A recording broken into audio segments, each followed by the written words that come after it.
Bom dia, Felipe, bom dia, ouvintes. Secretário, o governo apresenta hoje novas medidas, anuncia oficialmente, oficializa, né, o anúncio já foi feito, né, com relação à dívida dos estados. Na proposta, Rio Grande do Sul e outros estados brasileiros podem aumentar em 20 anos o prazo de pagamento das dívidas com a União.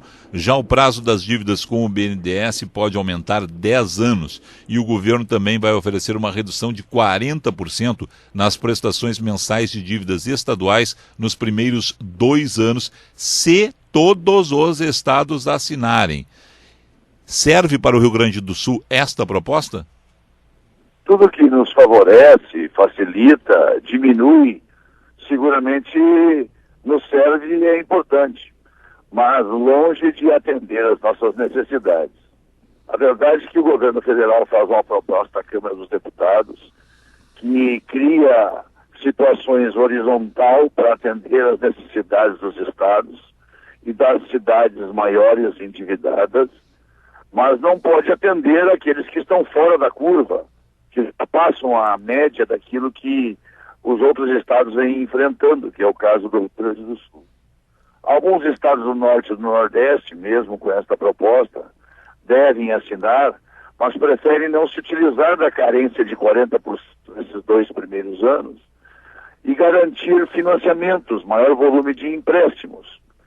Outros vão aderir aos 40% de carência, não é desconto, é carência, porque isso vai ser depois embutido nas outras parcelas a partir do 2º ano da carência.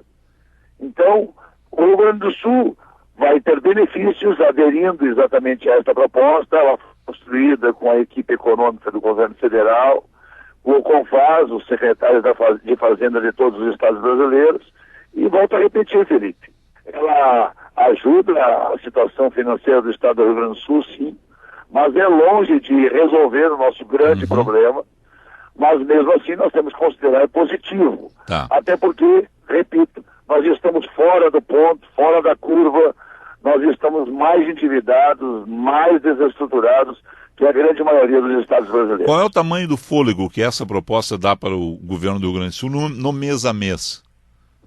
Ela deve representar por volta de 60 milhões de abatimento em função do alongamento de 20 anos, que para nós representa 10 anos, à medida em que nós temos dívida até 2028, e como nós estamos ainda produzindo resíduos, além dos 13%, que é o teto que nós pagamos, depois de 2028 nós teríamos mais 10 anos para pagar, portanto até 2038. Com o alongamento em 20 anos, somando-se a 2028, vai até 2048. Na prática, nós teremos 10 anos tão somente de alongamento por conta dessa situação mais aguda do estado do Rio Grande do Sul. 60 milhões mais ou menos por mês por conta do alongamento, falado em 20 anos, e mais ou menos uns 90 milhões de reais por conta desses 10 anos de endividamento em relação ao alongamento em relação às dívidas com o BNDES, onde o estado do Rio Grande do Sul não tem um volume tão significativo assim de dívidas. Os estados que devem muito para o BNDES e por conta desse alongamento de 10 anos vão ter uma grande vantagem, um grande benefício, por exemplo, é o estado do Rio de Janeiro. E nós teremos um valor menor para o BNDES, mas ainda assim nos traz alguma vantagem. Então, somando tudo, BNDES, alongamento e também a carência de 40% nos 2 anos, deve dar por volta de 150 milhões de reais a menos de alívio. Nós temos prestações que oscilam, mensalidades, serviço da dívida que oscilam entre 265 a 285 milhões de reais a cada mês.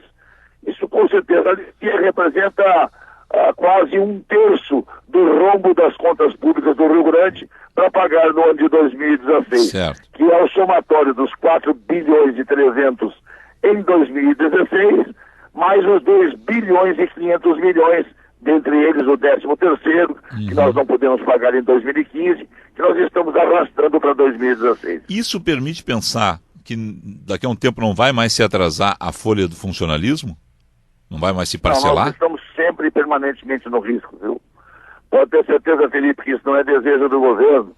Esgotaram-se todas as fontes. O governo anterior buscou todos os recursos que havia disponível do ponto de vista do endividamento, portanto nós não podemos nem fazer mais empréstimos, já não podemos fazer no ano passado, igualmente nesse ano, e agora, renegociando a dívida e assinando esse novo pacto, nós também estaremos impedidos, porque uma das exigências de que a gente não busque financiamento.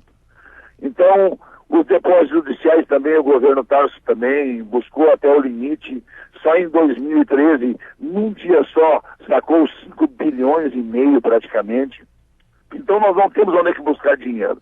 Não dá para assegurar que a segurança em relação aos servidores e a folha de pagamento está garantida, porque nós também enfrentamos um quadro aí que não depende do Rio Grande do Sul.